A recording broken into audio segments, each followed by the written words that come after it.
my name is Snehal and I welcome you all to my YouTube channel. So I am starting a new small series in which I am going to do makeup looks which are inspired by the birds. Some birds have this different color combination which is really inspiring, and why to copy from one another if you can just get inspired by our nature.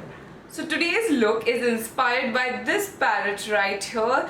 He or she has this beautiful yellow and blue shades, and that what is I created on my eye today. So in a large amount it has yellow and blue, so which is you can see here in a very big amount. For the choach, I have inspired myself to draw this extended inner corner which is giving this beautiful look. This is the first video of this series, so that's why I'm giving a little bit of explanation of how it's going to work. Feel free to give any suggestion in the comment and don't forget to like this video.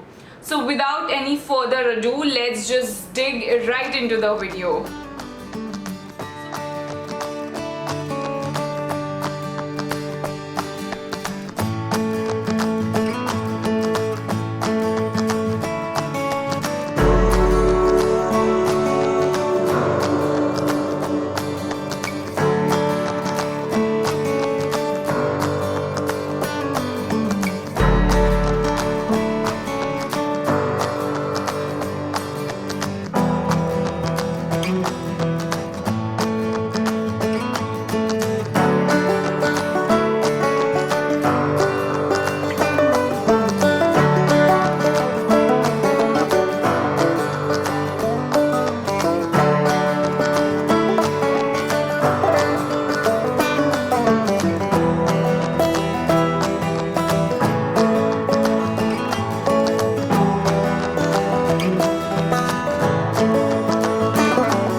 video, guys. I will see you in the next video with one more bird inspired makeup look. Stay tuned and don't forget to subscribe so the next video which I'll post you will be notified every time. Then I will see you in my next video. Bye.